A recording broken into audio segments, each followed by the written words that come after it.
Hi everyone, I'm Rebecca Keppel. I'm here with a new card video using the new Simon Says stamp kit. It's called A Colorful Crafty Life. It's got a lot of fun things in it and some items that you can use to do a watercolor.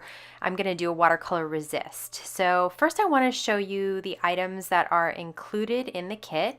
Every Simon Says stamp kit comes with some ideas, some inspiration on a sheet.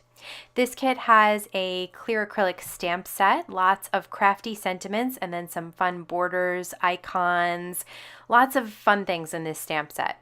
Then there are some wood veneer pieces. These are some cameras, some bobbins. There are two different Sizzix Tim Holtz Alterations embossing folders. So much fun to get to try those out.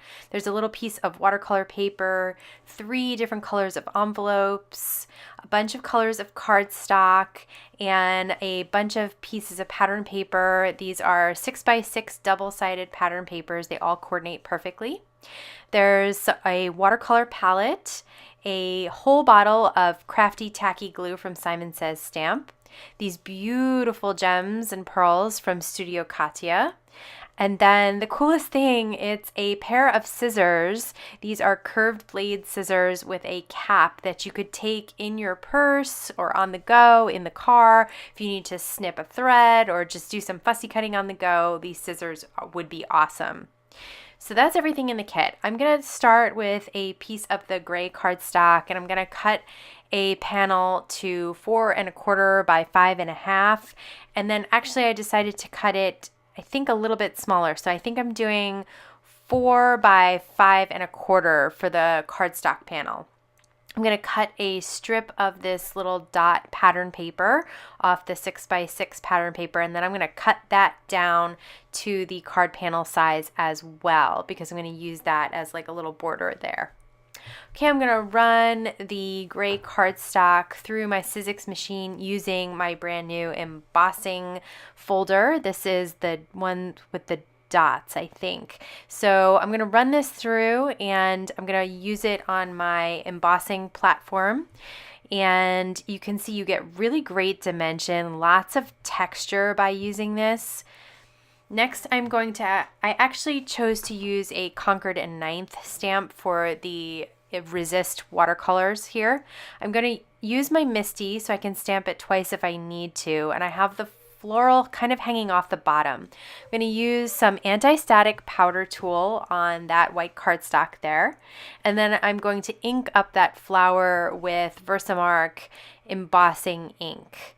And once I have that stamped down, I can pour some embossing powder over and it will stay sticky long enough for the embossing powder to stick. I decided it was kind of a detailed image. There was some thick spots, some thin spots. I really wanted everything to be inked up really well, so I did stamp it twice, and that is the beauty of using the MISTI. So I have some Hero Arts white embossing powder here. This is one of my favorite white embossing powders, and look at how beautiful that looks there. Even without adding any color, the white on white is really pretty. Now for the sentiment, I'm going to use the Simon Says Stamp transparency grid for the MISTI to line up my sentiment above my floral image there. I'm going to have 2 sentiment stamps, and so I really want to make sure they are centered, and that's why I'm using that grid transparency. Once I pick them up off the door, I can remove the transparency, and I'm going to use Ranger's Archival ink because it is watercolor safe. Since I'm going to watercolor resist over the embossed background, and I want to do the sentiment first, I'm going to use watercolor safe ink. And this Archival ink from Ranger is perfect for being able to watercolor over. My pad is a little dry, so I did need to stamp it 3 times, but normally it's a great, nice, black, crisp ink. You wouldn't have to stamp it that many times if your pad was a little juicier than mine. Okay, I'm using the Thermoweb purple tape, which is a great tape because it is a low tack, so it releases really easy off of your card panel when you're done. And you can see that I'm using that really pretty watercolor palette that was included in the kit in order to make a rainbow of colors over both the sentiment and the flower there. I'm just going to use a dry, clean paper towel to pick up some of the extra water on the flower, and you can see you get that really pretty soft watercolor look just by letting it dry naturally. So I'm going to cut this card panel down a little bit even smaller than the 4 by 5.5. Just going to slim it down on the sides there so that there is color from edge to edge. And I'm going to layer that over that embossed gray cardstock and just use some tape runner to glue it down. Next, I'm going to use the same tape runner. This is the ThermoWeb Memory Runner XL. It's my favorite tape runner. I'm going to adhere that to the left-hand side of that watercolor panel.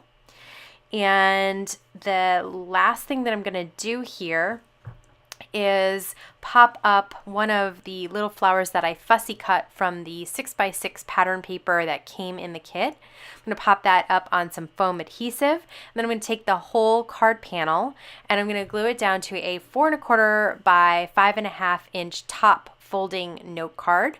I'm going to use that same tape runner to do that as well.